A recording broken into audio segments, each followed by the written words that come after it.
Hello.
שוכרי וגם מרבי לפני גדולתך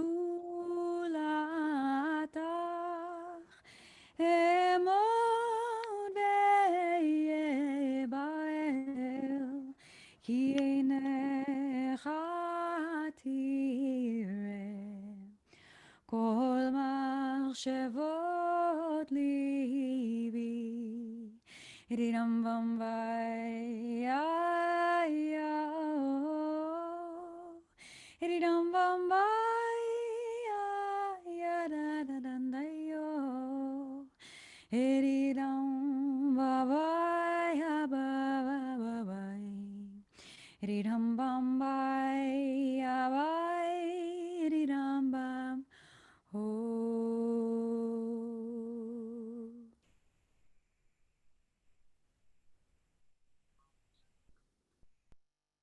Welcome, everyone. We are so delighted to be together and to be together again for those who joined for the first Bootcamp session a couple of weeks ago. We have folks who are continuing to trickle in. So as we welcome people in, I'm going to invite everyone to write in the chat box just an invitation to introduce yourself, your name, where you're zooming in from today, and maybe one word that describes your relationship with prayer. You can use that as our way of introducing ourselves. And I think you should be able to chat with everyone. And if you can't, then you can chat me privately. There we go. Sonia has jumped right in. So I know that the chat is working. Transcendent. Complicated, yeah.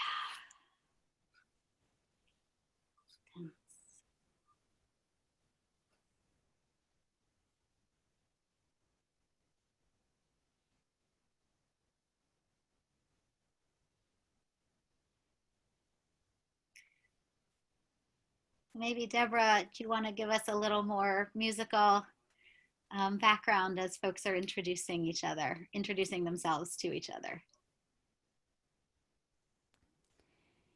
And this nigun, this melody that we were singing when we first came in, that I'll sing now, is one of our songs that we sing on Shabbat morning. The word Shachar is the first word in it, which means dawn or sunrise. Shachar avakeshcha tzuri umizgabi Irinam Bambai Abai Adai Adado Irinam Bambai Abai Adai Awa Irinam Barai Ayabai Adai Awa Irinam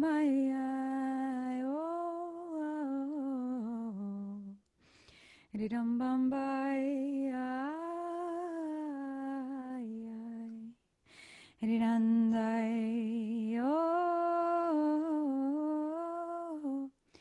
Dum bum ba ya da no. Da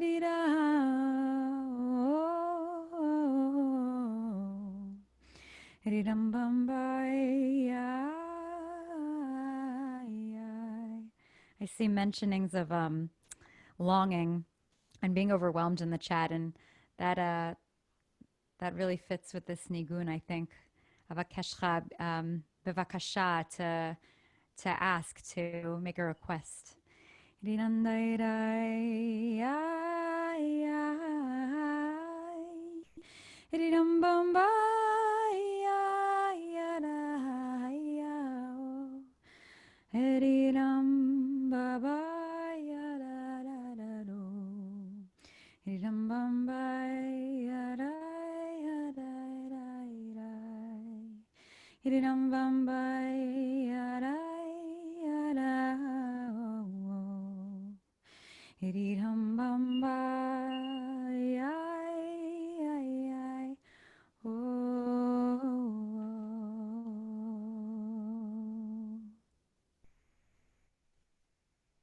Thank you, Deborah, and thank you everyone for sharing so beautifully.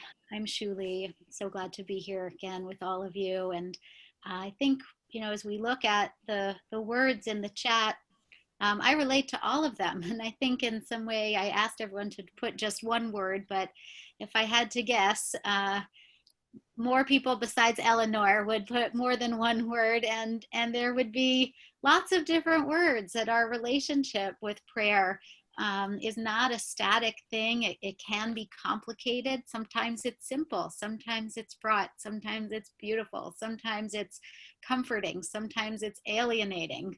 All of these things are present for us when we come to prayer and when we come to pray.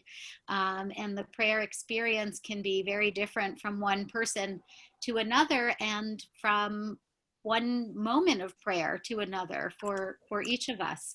And I think if we were to, have multiple sessions and lots of time to dive into a whole range of Jewish prayer, we would find, in some sense, all of these words, all of these emotions reflected in some way, in some aspect of Jewish prayer, whether it's the Psalms and the Psalms reflect a whole range of emotions, or other petitionary prayers, or biblical images of people praying.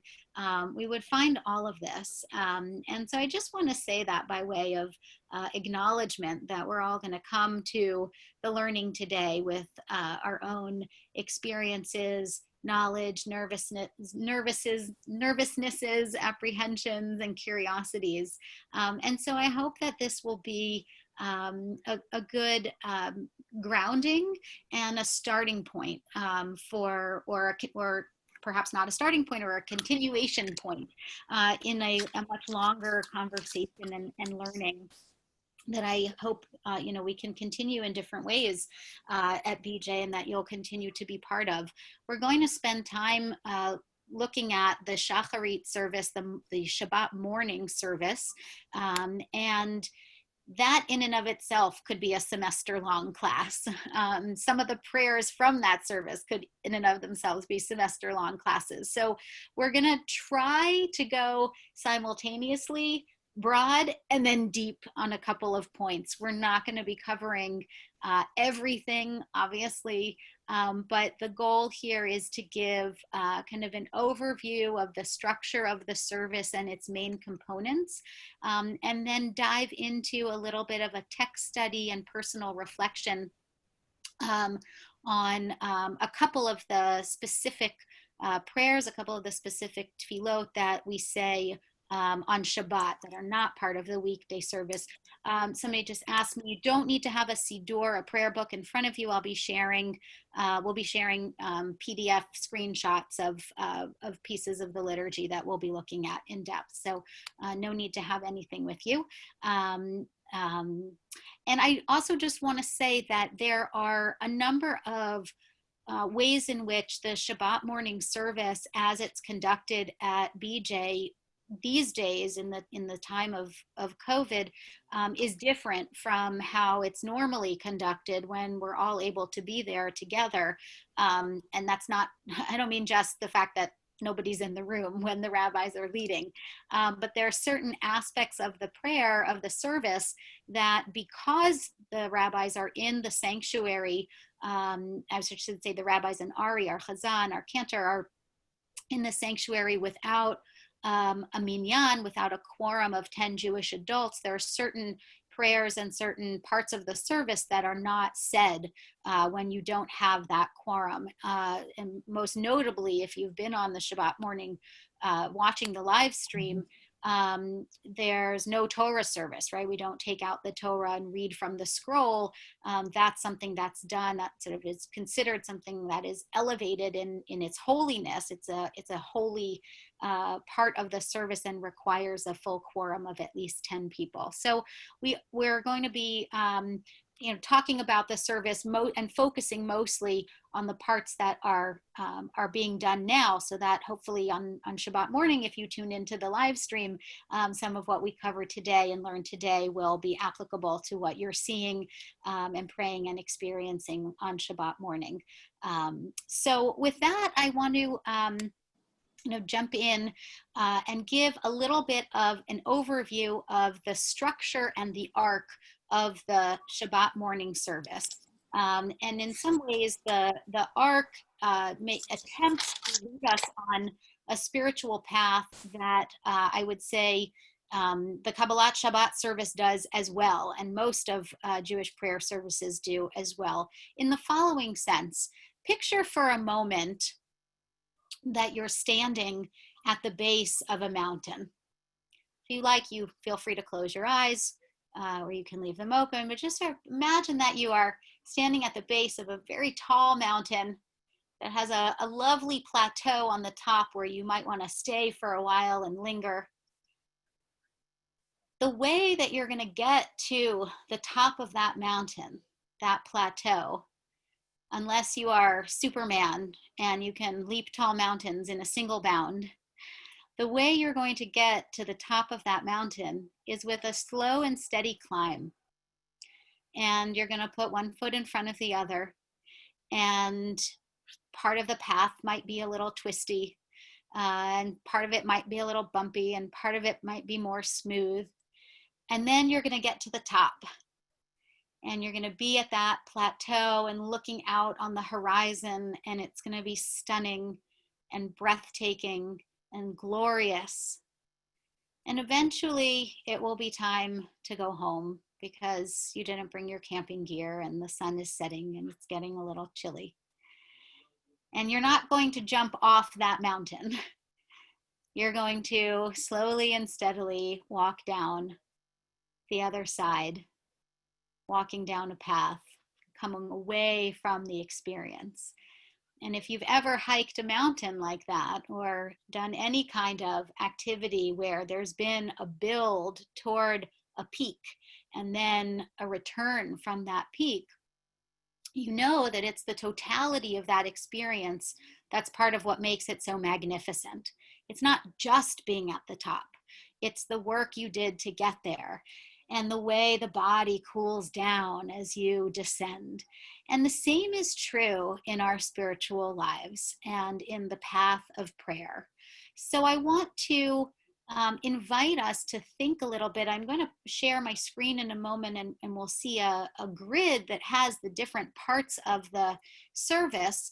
But I really would invite you to think of it less of a grid and more like a path up the mountain, at the mountain, and down the mountain, where we're warming ourselves up, we're preparing, we're opening, we're noticing where are we nervous, excited, apprehensive, feeling connected, feeling disconnected, and what do we do with that as we get closer and closer to the peak moments of the prayer service, and then how do we cool down sort of and walk away from that experience in a way that holds us spiritually. And I really feel like that is the goal of the structure of most Jewish prayer services, and certainly Shabbat morning. So this is a wonderful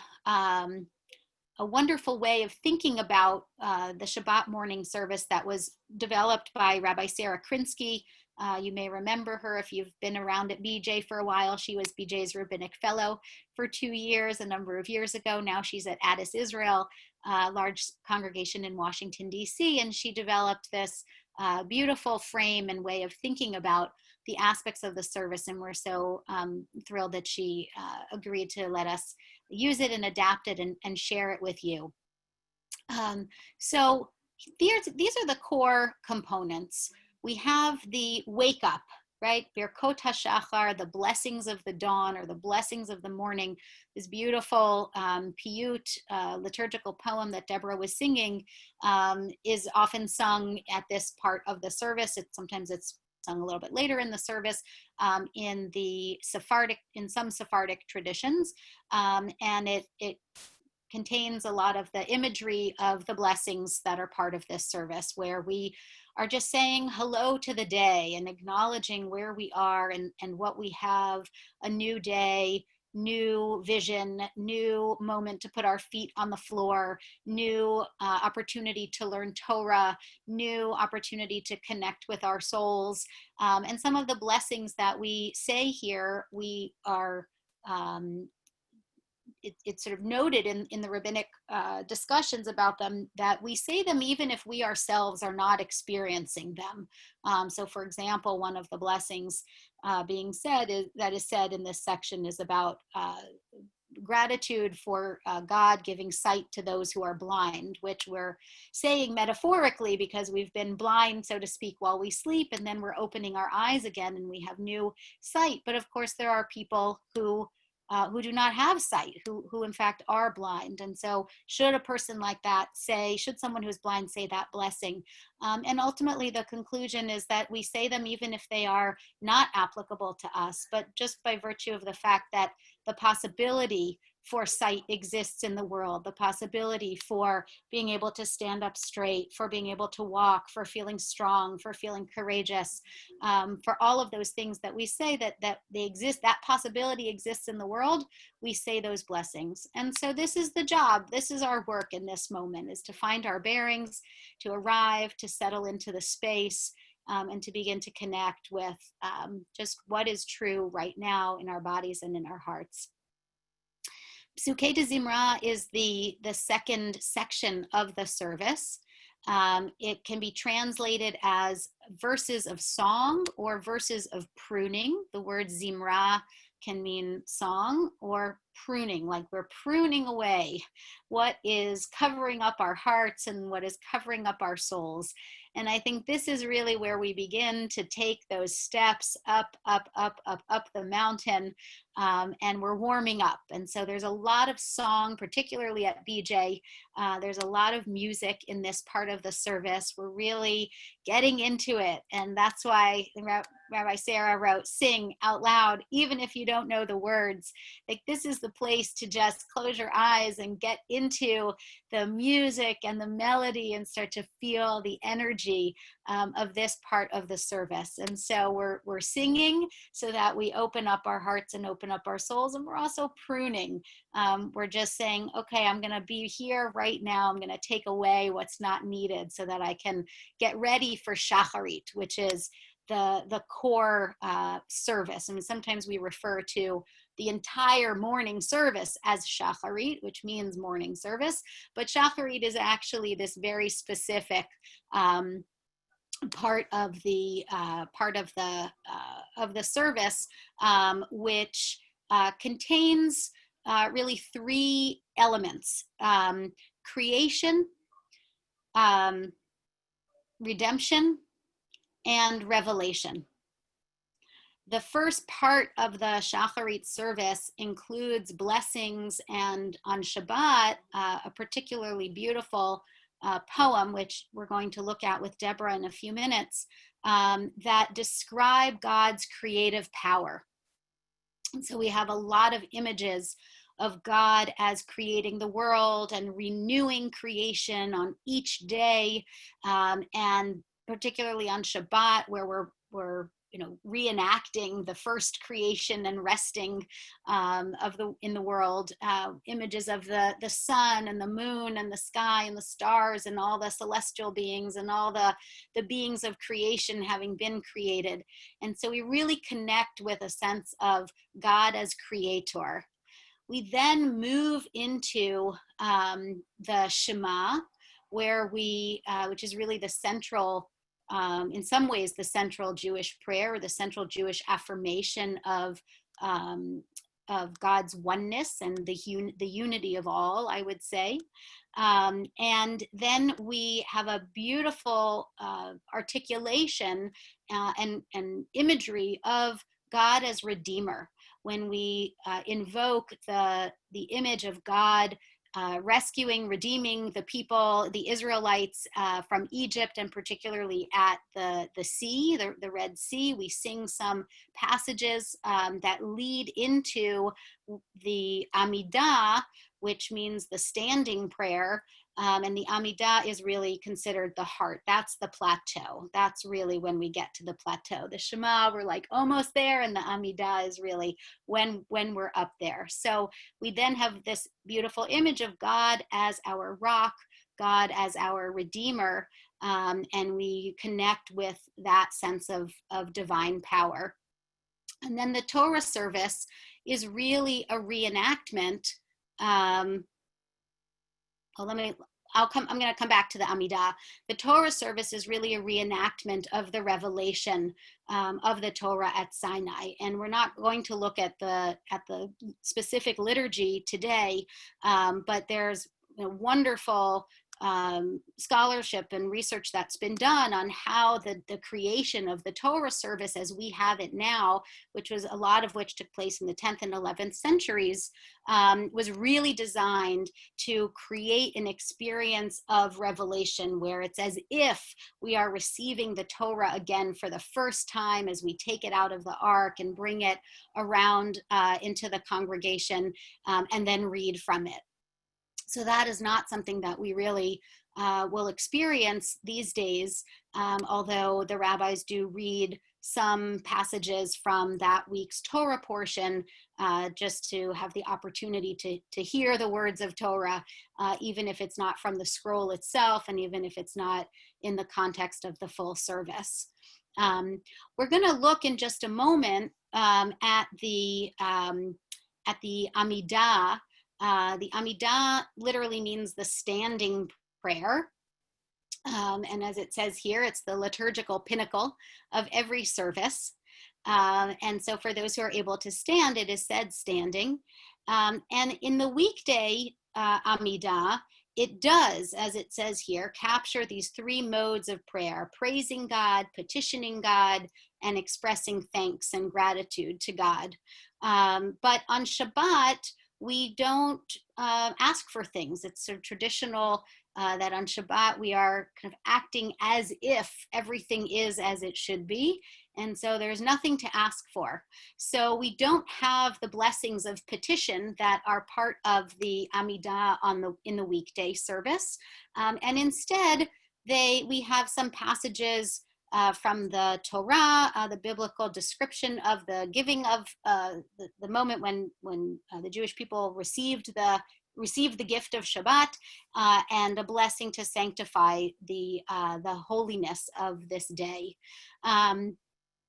And then the Musaf, which literally means extra or addition, comes at the end of the service and includes another Amidah, which is similar to the Shaharit Amidah, except it references the sacrifices that were brought to the temple in the days when the temple stood. And there's been a lot of discussion particularly in the conservative movement, about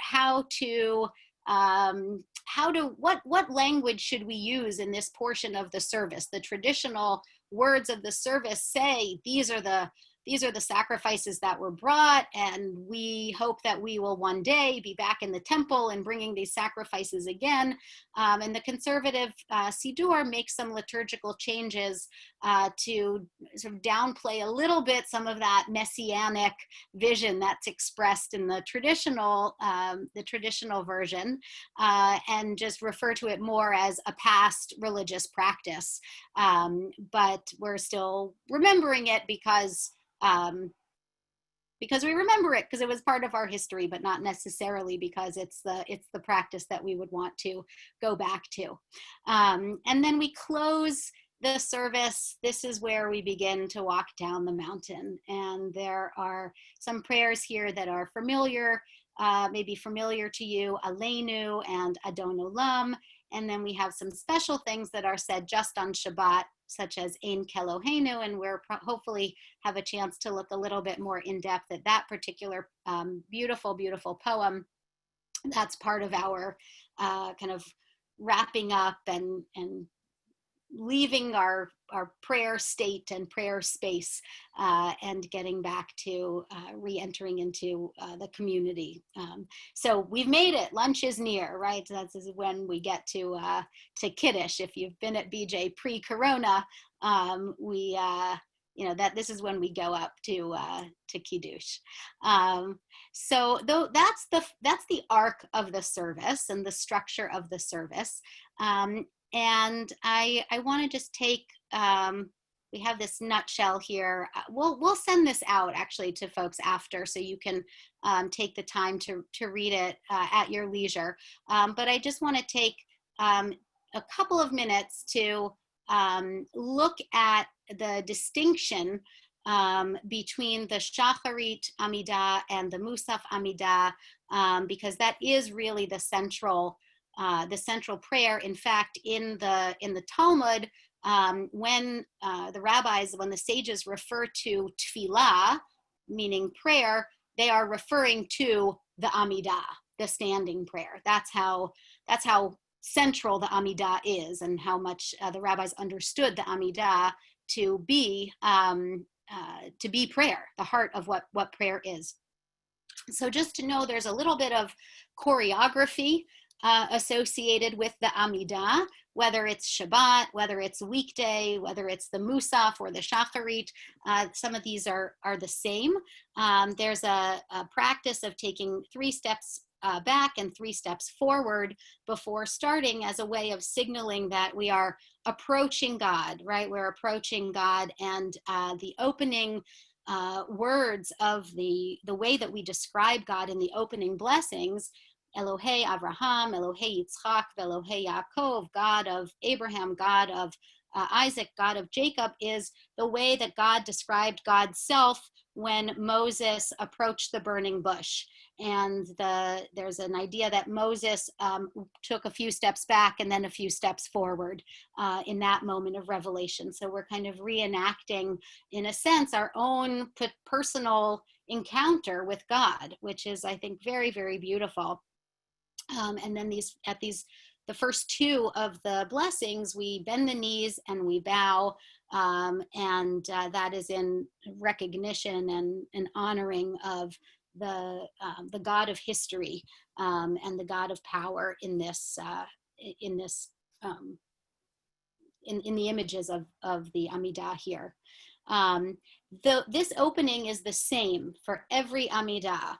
No matter which day of the week, which service it is, this is always going to be the same. So there's sometimes around the high holidays, there are some additions, but this you can count on. And if you are not, sort of regular with a prayer practice, if you take on a regular prayer practice, this will become very familiar because it's what's said at every Amidah. So too, the closing, the last 3 blessings of the Amidah, are also the same in every Amidah. We express gratitude to God for again, sort of this aspirational, somewhat messianic vision that hopefully will be back in we'll be back to the temple soon, or we'll be back to God's presence in Jerusalem, however you want to understand that, but certainly a recognition that the world is not as we want it to be.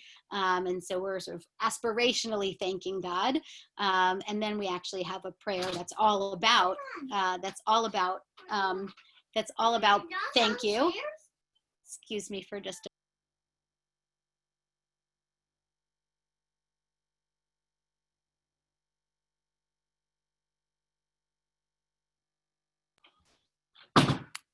sorry, everyone.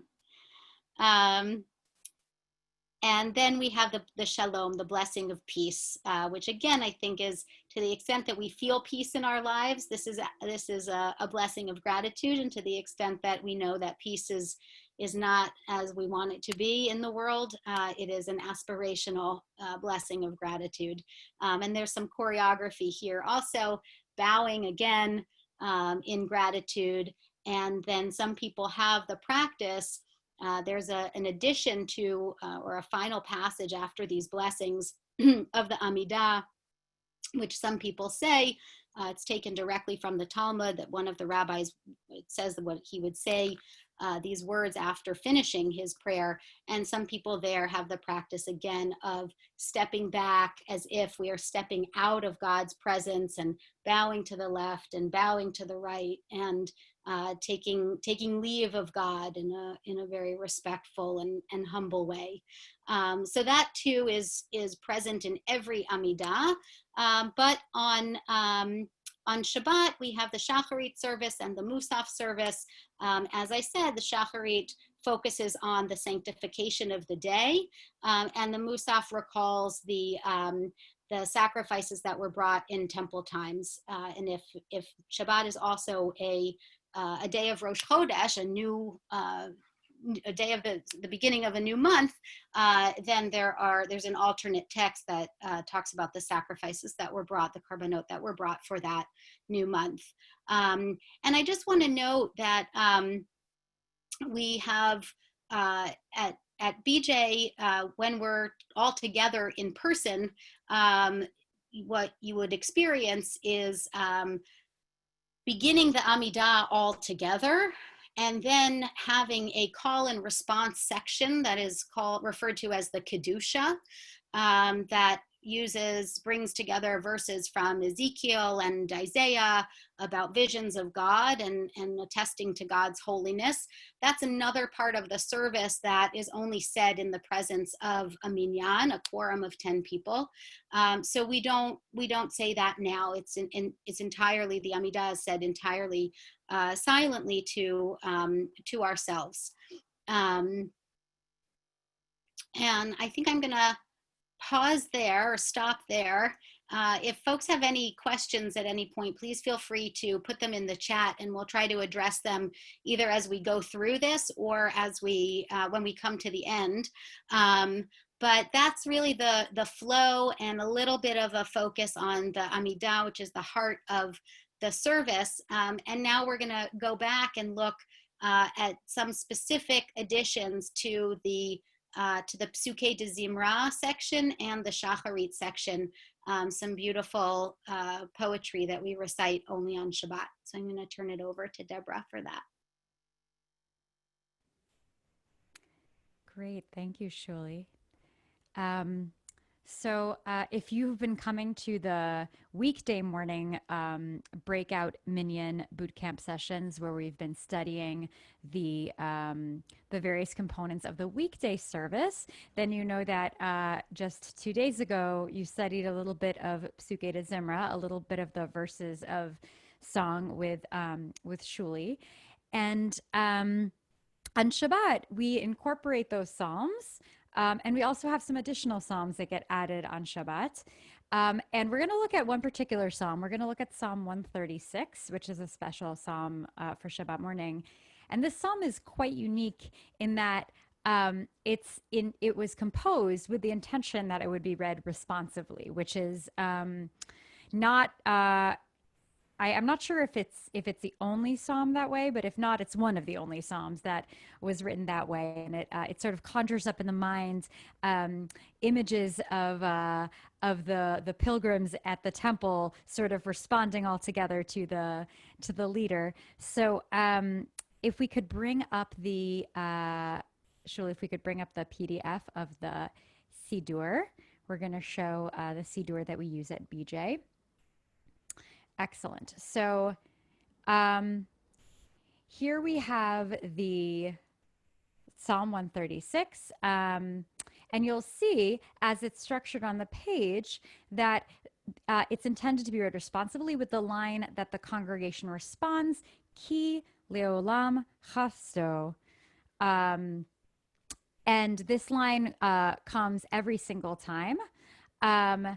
After the leader reads a line. And actually, Rashi, the French medieval commentator, he looks at the fact that the line Ki leolam chasto is said 26 times in this psalm. And he says, this is to represent the 26 generations that came before Torah was given at Sinai, which I think is very interesting. And we're going to dive into a little bit why he might have said that. So if we take a look at the translation, this translation is as it should be it should be said that all translations are commentaries, right? There's nothing. We like to say literal translation or creative translation, but at the end of the day, the act of translating is always a choice, always a commentary, and the translations found in our Sidur are certainly no different. They're translated intentionally to allow for connection to the spirit and meaning of our prayer through the translations, which means they're not necessarily always exactly one-to-one, word for word, which is okay. So let's take a look at the translation offered here in the Sidur. If we look at this psalm, it begins sort of with the most universal you could be, right? Thank you, God. God is almighty. God is the sovereign. God works wonders. God created heaven. God created earth, right? This is as broad and universal as it gets, right? If we're going to thank God for something, creating the entire world is kind of the most universal you could get. And then we start to get a little bit more particular. After we go through the acts of creation that we're very thankful God engaged in, then we start to get more into the particularist. Oh, I'm sorry that I have some sun in my face. That's okay. The particularist story of the Jewish narrative of the Israelites. We're thankful for the enduring love of God that sort of led God to killing the Egyptian firstborn, bringing our redemption with a strong hand and an outstretched arm, right? This is a line that Biat Chazika U'Bizra Netzuya is a line that repeats over and over in the Torah about the redemption of the Israelites. God who split the sea, God who swept Paro and his troops into the sea, God who led the people in the wilderness. So here now we get very particular, right? This is the redemption, not just the redemption, but then the sort of creation of this people. Then we continue on in the journey of the Israelites, giving the land to Israel as an inheritance, an inhabitants to Israel, God's servant, right? So here it's reflecting on the sort of end of the wandering journey and the entering into the land. God who remembered us when we laid low and rescued us from our foes. Again, this image of God as sort of a protector, very particularist, right? God is protecting the Israelites against others, a foe that in theory God is maybe not protecting, right? This is quite particularist. And then we zoom out again and we say, God who provides bread for all flesh. And what's interesting about this line coming next is that because we've been so focused on God as Redeemer, after focusing on God as Creator, we've gotten into God as Redeemer. And by then saying who provides bread for all flesh, the implication is that perhaps providing for everyone's needs is its own act of redemption. So I find this psalm personally really really powerful, because after I've spent all of this time reflecting on the ways that God redeemed my historical ancestors through their various plights, it's a reminder for me that the act of providing for others is its own redemption. And then it finishes again with the sort of very, very universal give thanks to God in heaven, going back to creation. Um, and I think that that's one reason I brought up Rashi's read, that the 26 times the line Kile Olam Chasto is said, representing the 26 generations prior to Torah, is that a people with Torah, in many ways, that's the people that are the most embedded in the story, right? That have the book, that have the laws, that have the history to reflect on and read. And the people prior to the giving of Torah perhaps are the people that that are rooted, that are most rooted in this universal message, right? So this psalm really, I think, takes us on that journey from creation through redemption and back again. And as I said, it was composed and designed to be said responsively. I'm just going to take a look at the chat. Yes. We're looking at the Lev Shalom. There's the Sim Shalom as well. So this is intended to be read responsively, and we use many beautiful tunes at BJ that take advantage of the responsive reading. And I'm going to put Shuli on the spot for a minute to unmute and help me demonstrate one of the melodies that we love to use at BJ for this beautiful responsive poem. She will be the sort of what I like to call the next tier Shaliach Tzibor. If the term Shaliach Tzibor means messenger of the community, and that's a term that one of the terms for prayer leader in our tradition, then in this moment of congregants being muted on Zoom, having one person unmuted to respond, it's another form of being a messenger of the community. So Shuli will be our second Shaliach Tzibor, messenger of the community. And please, on mute, join us if you know this melody and this response. Hodu l'Adonai ki tov. Hodu l'Elohei ha'Elohim. Hodu l'Adonai ha'Adonim. לעושה נפלאות גדולות לבדו.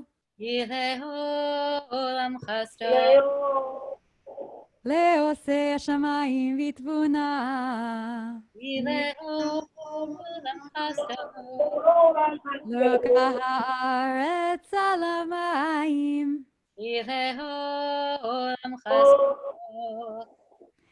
Beautiful. So you get the idea. And I think that they are likely using that melody this coming Shabbat morning. So if you can just say, Ki le'olam chasdo, then you've got it. You've got your response. You can respond like one of the pilgrims in the temple. And really that's sort of the main job of the kahal, of the congregation in that moment, and you'll be set to go. And really this is one of my favorite psalms to sing on Shabbat. And I some of you know I'm a composer, and I love to compose for this melody as well, because the built-in call and response really just brings out so many opportunities for unpacking the sort of story and drama of prayer. So we're going to move on to another special Shabbat edition that's in Shaharit. This is a little bit later on in the service, the poem Deborah, El Adon. I just want to jump in for 1 second and pick up on something that you pointed out in this beautiful poem about the move from creation to redemption. This is something that I forgot to say before, which is that in some ways we can really understand Jewish prayer as a system of fractals. If your father is not a mathematician like mine is, and you don't know what fractals are, I'll explain it. Fractals are when you have a pattern, and then that pattern repeats on a micro level and repeats on a micro level and repeats on a micro level, and it's a pattern that's often found in nature. And so there are beautiful mathematical properties to fractals, which I don't remember anymore. I have to ask my father. But the way that plays out in Jewish prayer is that this frame of creation, redemption, revelation is an arc for the entire service, as I said before. And then you see that same frame, that same arc, the fractal of it, the micro version of it, play out in specific prayers. So as you just said, we have the creation, redemption, not so much the revelation here. We don't actually talk at all about Torah because, as you said, this is all about the generations before Torah. But in some sense, maybe we are since we have Torah, and we are a generation that has Torah, like the revelation perhaps is built into the fact that we're saying it. So we have that same arc, creation, redemption, revelation, expressed in this very prayer. And you see that in other prayers as well. Maybe we'll see it in El Adon. But it's a beautiful thing to look for when you are looking in kind of a closer look, a zoomed in look at some of the specific tefillot, some of the specific prayers. Great. Thank you. So we're going to take a look at El Adon, again, a beautiful poem that we do not have on weekdays, but gets added in the middle of Kriyat Shema on the section that takes us from Baruch Hu to Shema and is our journey on the way to the Amidah. And this poem is thought to be probably maybe from medieval times, possibly a little bit earlier. And if you take a look at the Hebrew, if you can read Hebrew letters and decode, you'll see that the first letter of each line is a letter in the alphabet. It's an alphabetical acrostic. So Aleph, Bet, Gimel, Dalet, Hey, all the way through the end. And one of the interpretations of this is that because this takes us through the entire alphabet, it's almost sort of embodying the totality of God's of the expression of God, right? That all of God's communication is sort of contained within this poem of praise to God by literally going from A to Z. And the poem itself is all about creation. This poem is really rooted in the sort of miracle of creation. And again, if Shabbat is this opportunity to kind of relive the story, relive the drama of creation, and then that first day of rest that came at the end, this is almost like the celebration of all the work that came before it, which I also find really interesting because I often think of Shabbat as the time to let go of all the work of the world and be in the rest. But this is actually a little bit of kind of a celebration of God's work. And it does call me to wonder, what would it look like more if I spent some time on Shabbat reflecting and validating the work, literally work, or the sort of figurative work, the things that really occupy myself during the week that maybe don't feel as positive. What if I was able to spend some time on Shabbat noticing how amazing it is that we exist in the world all week long? Maybe Shabbat is an opportunity to do that the same way that we kind of wonder at God's work of creation in this poem. So a few things I want to take a look at in this poem is that it not only does it sort of praise God and wonder at how amazing creation, the fact that God exists and created the world was, but if we scroll down a little bit further to the very end, the very last verse says, "And so the array of heaven, the seraphim and ophanim," these heavenly beings, these angels, holy beings, all of the heavenly hosts, give praise and glory and honor to God. So it finishes by saying all the angels, all of the beings that are not here on earth with us, that are not humans, all of these beings that are like, in theory, closer to God than we are also giving this praise, which in some ways allows us to actually gives us permission to maybe even be sort of closer to those heavenly beings, right? If we're doing this act of prayer and the Seraphim and Ophanim are as well, perhaps we actually on Shabbat are more like the angels, which is beautiful. And perhaps that makes us even closer to the divine, right? We learn that people are created B'Tselem Elohim, in the image of God. And in this moment where we praise God and also the angels praise God, maybe that's another reminder that we're sort of all created in this divine image. So I find that particularly rich in this poem.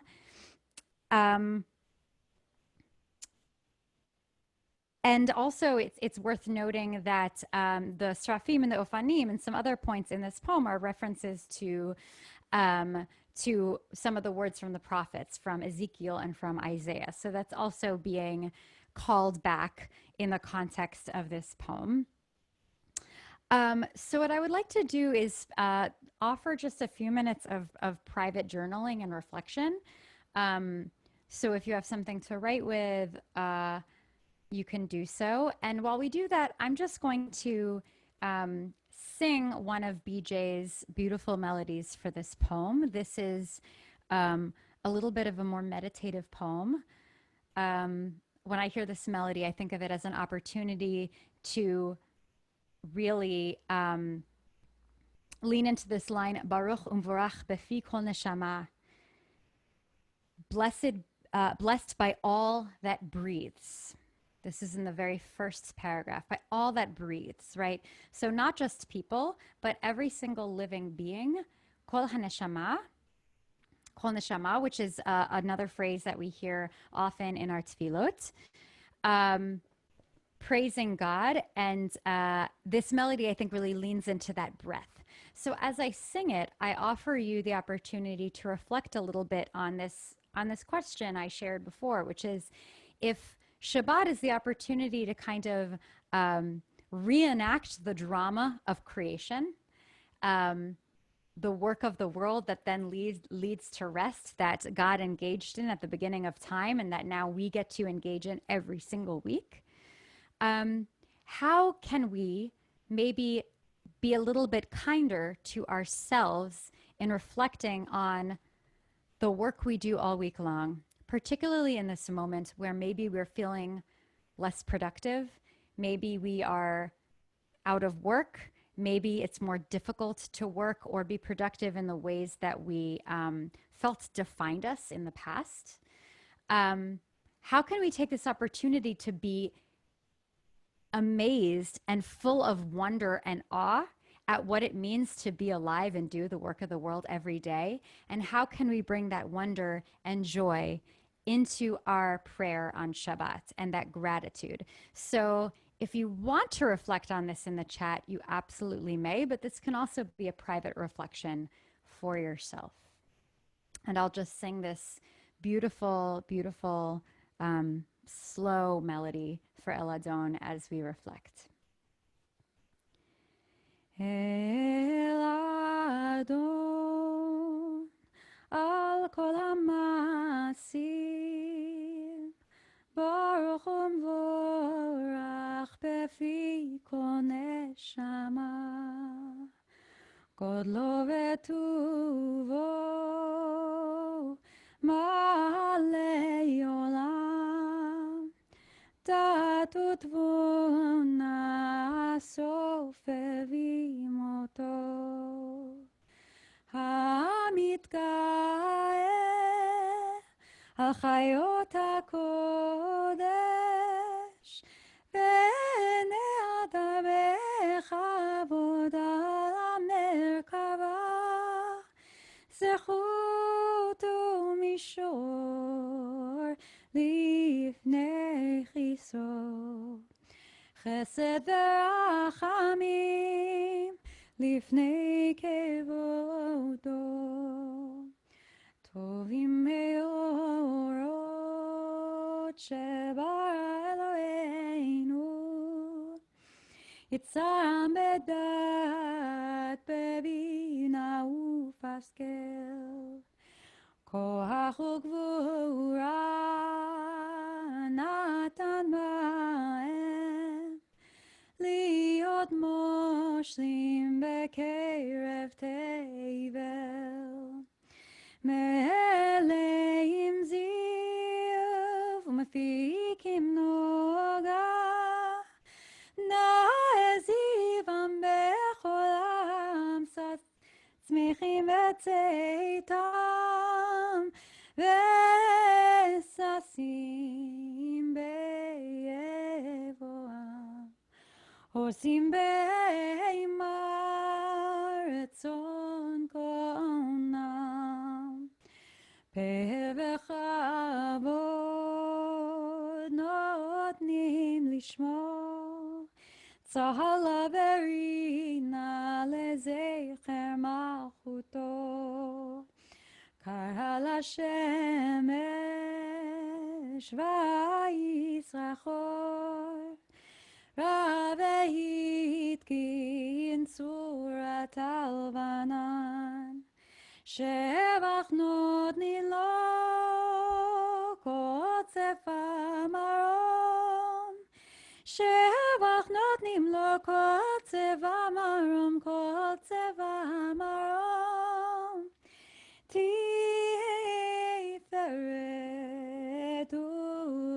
וגדולה, שרפים ואופנים וחיות הקודש.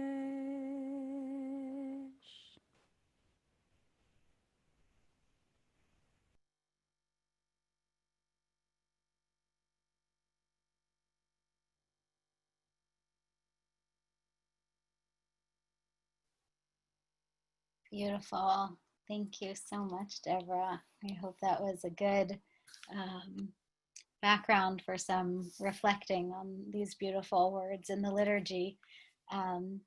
There are a couple of questions that have come up in the chat, so I think this is a good moment to pause and answer some questions. David and Susan ask, why is there a nun passage here but not in Ashrei? You are in the session on Tuesday in the morning minyan prayer boot camp, where we talked about the Ashrei prayer, which is also an alphabetical acrostic, and it does not have a line that begins with the Hebrew letter nun. So it's got all the letters except for one. So I think the way to ask the question is more of, why isn't there a nun in Ashrei? And that's where the scholarship is. I'm like, why isn't there a nun in Ashrei? And on Tuesday, we looked at the rabbinic and some rabbinic responses, which are homiletic, right? But that's also a question that biblical scholars have asked, of why is there no Ashrei, or why is there no nun in Ashrei? And it could very well be that just there was, and because it just didn't get written down one time, and so the version that we have, just there's a scribal error. That's often the case with biblical texts, or it could be that there could have been some other reason why the author chose not to include a nun. So Ashrei is really a prayer, is an acrostic that's really an outlier, because other acrostics that exist in the Psalms, and also this poem, for example, do have all the letters. So the question is really about Ashrei, and not so much about here. This is what we would expect. Ashrei is what we would not expect. So that's why we're climbing to answers. I will add that there's a scribal error in Eladon, in that they use, I'd have to bring it up again to look, but there's where there should be a samech, they have a word that begins with a sin. I want to say it's yes, smechim. So there, that's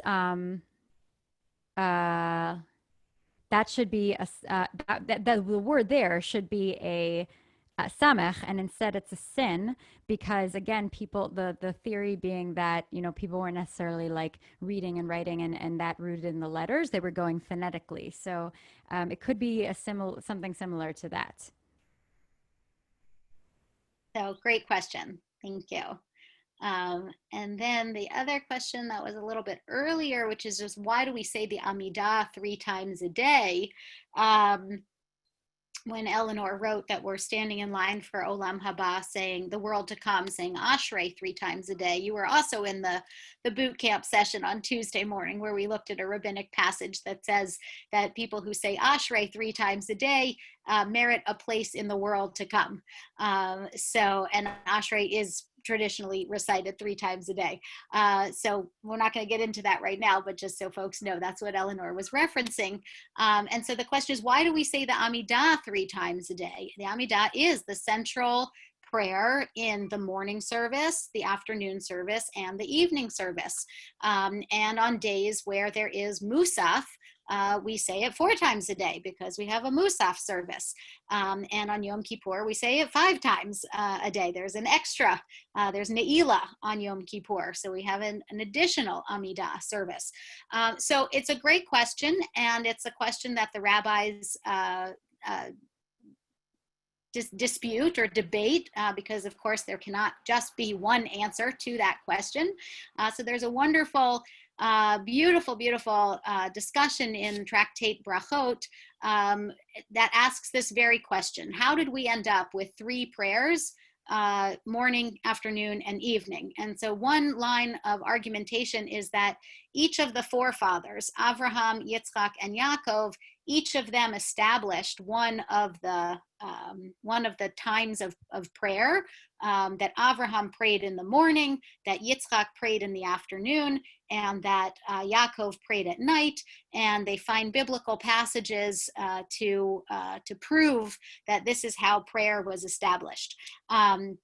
The other position is that this was the Amidah, and really, again, as I said earlier, when the rabbis use the term prayer, they are referring to the Amidah. That was the central prayer for a very, very long time until other pieces got built, and really a set structure to the service got put down around that. So the other perspective is no, in fact, these prayers were set up to take the place of the daily sacrifices that were offered in the temple. There was a morning sacrifice, there was an afternoon sacrifice, and there was an optional evening sacrifice. And so what we're doing in prayer is not the spontaneous, heartfelt outpourings of our ancestors and modeling that, but what we're doing in prayer is we're following a very specific system that was structured and that was led by prayer leaders, and that was, had specified content. These were the sacrifices that you brought. So these are the prayers, these are the blessings that we have to say as part of the Amidah. And the conclusion of the discussion, which I think really speaks to the tension, and going back to what folks wrote in the chat at the beginning, of like ways that we want to relate to prayer or ways that we sometimes relate to prayer, I think there really is a very strong tension throughout the Jewish liturgical tradition of, should prayer be fixed? Should it be keva? Should it be the set words that everyone else is saying, whether you feel it or not, whether you like it or not, whether it means something to you or not? Or should prayer be more from a place of kavanah, of your own personal intention? Should it be spontaneous and heartfelt, and it can happen at whatever time of day, and you don't need 10 people to do it, and it can be in whatever language you want, and it can be whatever's in your heart? And that tension, I think, is expressed in this debate in the Talmud, in Tractate Brachot. Did it come, is our prayer modeled after the spontaneous prayer of our ancestors, or is our prayer modeled after the more regimented, structured offerings of the temple? And the conclusion actually is both. That our ancestors established the idea of praying at these moments of the day, but then the temple service is what is the model for the actual fact that we have set content, we have keva, we have a fixed liturgy that we say at those times, right? And I think the rabbis there are trying very much to hold both of those things. Like, we want prayer both to be spontaneous and heartfelt and come out of our lived experience, and we want something that is fixed across the board, because we want to be able to walk into any synagogue anywhere in the world and know this is what's going to be said at this time of day. And there's something amazing and powerful and connected in that. And I think on an individual level, there's something that can be amazing and powerful in reciting the same words day in and day out, even if one's not feeling it, right? There's a power in that discipline. There's a power in that connectedness to the history of the liturgy, and also to the fact that Jews all over the world are saying these words. So I think and we feel that tension all the time at BJ. I think the discussions that BJ has had historically about, do we cut out this part of the liturgy so that we can do more music and sing more here, right? That's part of that debate, right? Do we want to privilege keva, the fixed liturgy, over kavanah, or do we want to privilege kavanah, the spontaneity, over the keva? And sometimes we privilege one over the other, and sometimes we privilege the other over the other. So, and that, I think, is probably a tension that most of us grapple with in our own prayer lives. That certainly is true for me. And I don't know, Deborah, if you want to add anything or speak from your own experience. I mean, that's certainly something I grapple with. And I'd say that this moment in the pandemic, it magnifies that more than ever, in ways that are both, I think, really rich for pushing oneself in prayer, and also forces me to kind of confront the ways in which I am afraid of prayer. And I was inspired by a lot of the initial sharings and vulnerabilities at the beginning, and the ways that many of us are kind of struggle with that tension.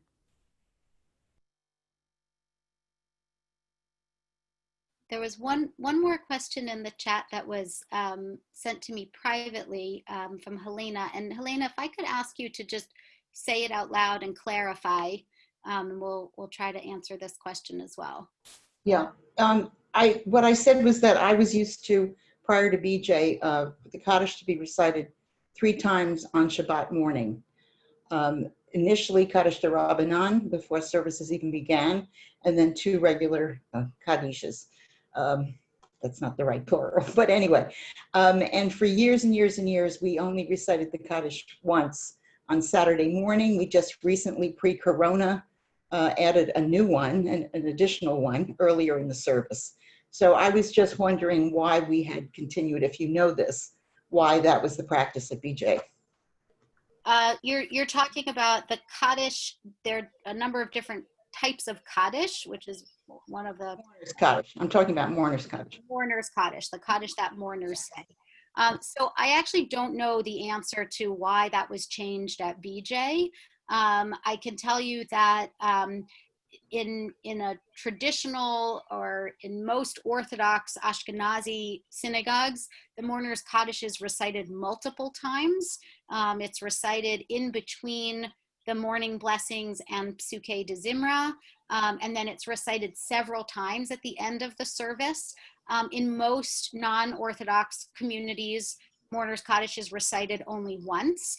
I don't know where that practice developed, if it was more of a, Deborah, you might know the answer to this. I think, having been part of Orthodox communities in my life where we debated, should we skip one of the mourner's Kaddishes, I have a feeling that it came from a place of, like, the service was getting very, very long, and to do a Kaddish after the Amidah, and then a Kaddish after the Aleinu, and then a Kaddish after the Psalm of the day, it was just getting very lengthy. So I think there have been communities that have tried to say, okay, we're just going to do 1 Kaddish or 2 or 3. I'm not exactly sure how those decisions were made at BJ, but just to note that it's not an uncommon thing to see only 1 or maybe 2 recitations of the Kaddish in non-Orthodox prayer spaces. Thank you. And I'll just add to that for those of you who now or prior to COVID were regulars at BJ Morning Minyan, you'll remember that we do say it twice at the very end of the service. One after Aleinu and one after the Psalm of the day. And there are many synagogues as well that will put the Psalm for Shabbat at the end of Shabbat services and add an additional Kaddish.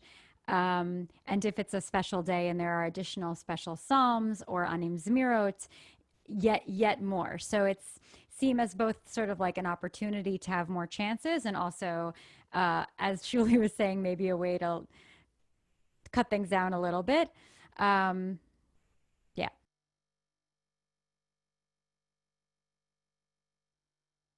I hope that answers your question, Helena and David and Susan. So I think we have time to look at Ein Kelohenu. We wanted to again focus particularly today in terms of our textual exploration on some of the poetry and songs and prayers that are unique to Shabbat as opposed to the weekday. And so we looked at one from the preparatory prayers from Psukei de Zimra. We looked at one from the Shaharit service, El Adon, and now we're going to look at one from the closing of the service. So typically at the end of the service, on a weekday, after the Amidah, or if it's a weekday, Monday or Thursday, where the Torah has been read, there are some concluding prayers, including Aleinu, the Psalm of the day, and a mourner's Kaddish, or perhaps more than one. But on Shabbat, we have a few additional things. Some communities recite a beautiful, I think it's beautiful, poem called Anim Zemirot, which is, very stark and striking depictions of an embodied God, God with beautiful hair and curls and glowing. And we don't say that at BJ. And there are many communities that don't say it, but that is one that is unique to Shabbat. And the other that is unique to Shabbat that we do sing at BJ, sometimes in multiple languages, because there's a beautiful Ladino version, is Ein Kelohenu. So I'm going to ask Deborah again to lead us through a little study of that. Great. So we're going to bring it up on the screen. And just a couple of things I'll say about Ein Kelohenu is the word Ein Kelohenu literally means there is nothing ke Elohenu, like our God. There is nothing like our God, or no one compares to our God, as the text translates it. And Ein Kelohenu, Ein Kadonenu, Ein Kemalkenu, Ein Kemoshienu. No one compares to Elohenu, our God. No one compares to Adonenu, Adon meaning our master. Ein Kemalkenu, Melech, like our king or our sovereign. Ein Kemoshienu. Moshienu, similar to the word Mashiach, our savior. And it's interesting because we sing this right before we sing Aleinu, which also sort of touts the sort of singular kind of triumphant oneness of God in comparison to others, right? So Aleinu is sort of an expression of the uniqueness of God. And Ein Kelohenu begins by saying there's nothing else like God. So that's sort of what's happening in this section in the liturgy in general. It's also worth noting that the first 1, 2, 3, 4, 5, 6 lines of Ein Kelohenu in Hebrew begin with the letters Aleph. The first 2 begin with Aleph, the second 2 with Mem, and the third 2 with Nun. Aleph, Mem, and Nun spell out Amen. So that's sort of a kind of mystical idea that the response Amen that we Amen coming from the word emunah, which means faith. Amen being like a declaration of faith and agreement in the act of prayer is embedded within this song. And then if we look at the final, the next 4 lines, the next 2 begin with Baruch, And then the next two begin with ata, Baruch ata being the first two words of every bracha, every blessing that we make. So first we validate and affirm at the bracha that then comes after. That's sort of the mystical idea around the acrostic nature of that poem. And I think we'll finish up with a little singing. And because the Can I just jump in with one yes, thing please, before we go Shuli. into the song? One thing that I learned about this prayer and or about this song and why it was instituted to say on Shabbat is because there is an idea in the Talmud that one should say 100 blessings every day. And basically, if you pray 3 times a day, and then you say blessings over the food that you eat, you pretty much have that covered every day, because the Amidah that we say on the weekday contains 19 blessings. But on Shabbat, the Amidah does not contain 19 blessings. It's got the 3 at the beginning and the 3 at the end and just 1 in the middle.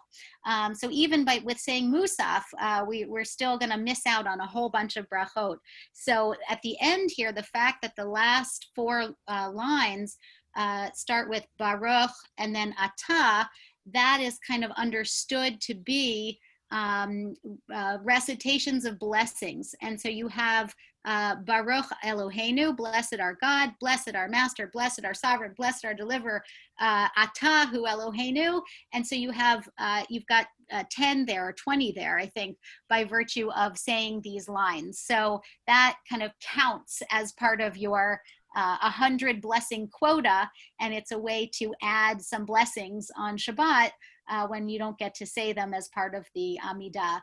There are Sephardic and Mizrahi Eastern Jewish communities that have a practice of serving a whole bunch of different fruits and little tidbits before the Shabbat lunch meal, also as a way to supplement and get to 100 blessings. So this was another way that some blessings were built in to the prayer service. And this is, we find the full version of this in Sidurim starting in the 11th century, and some snippets of it a little bit earlier than that, but it's a later addition to our liturgy.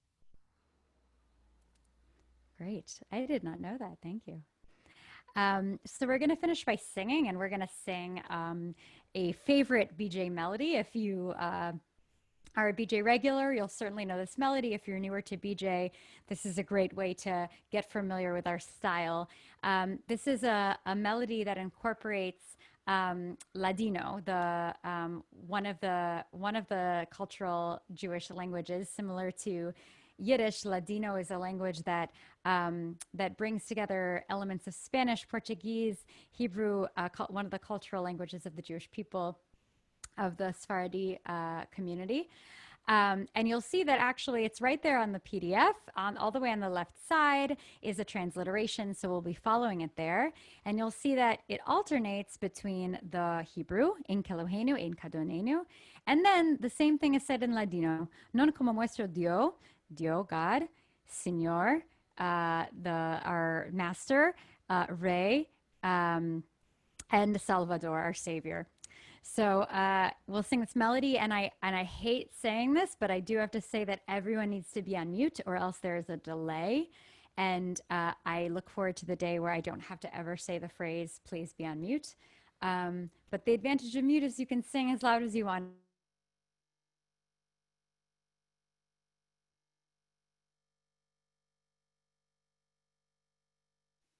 Deborah, you're muted because I just muted everybody, so you need to unmute. You're right. Sorry. Okay. Better, that's, better overly careful. Here we go. All right. Now you can hear me. En Kelohenu, en Kadonenu, en Kemalkenu, en Kemoshienu. Non como nuestro Dios, non como nuestro Señor, non como nuestro Rey, non como nuestro Salvador. Mi Kelohenu, mi Chadonenu, mi Kemalkenu, mi Kemoshienu. ¿Quién como nuestro Dios? ¿Quién como nuestro Señor? ¿Quién como nuestro Rey? ¿Quién como nuestro Salvador? No del Eloheinu, no del Adonenu, no del Malkeinu, no del Moshiachenu.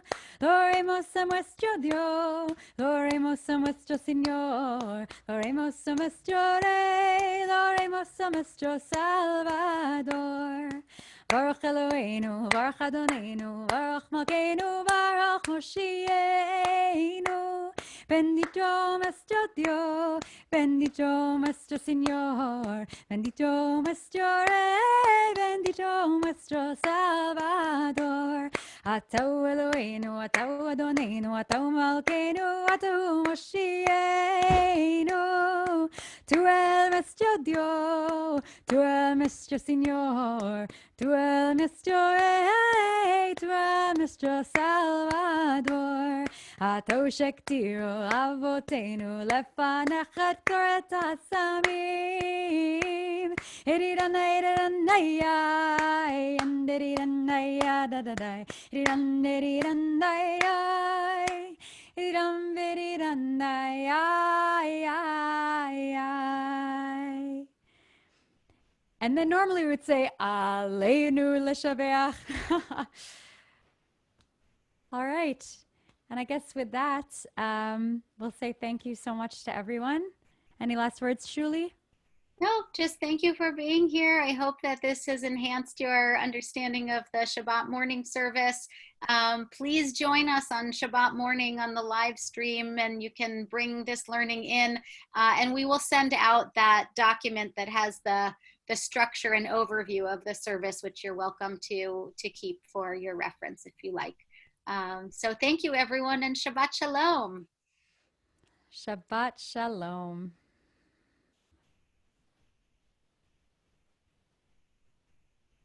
Shabbat Shalom. Shabbat Shalom. Shabbat Shalom. Shabbat shalom. Thank you.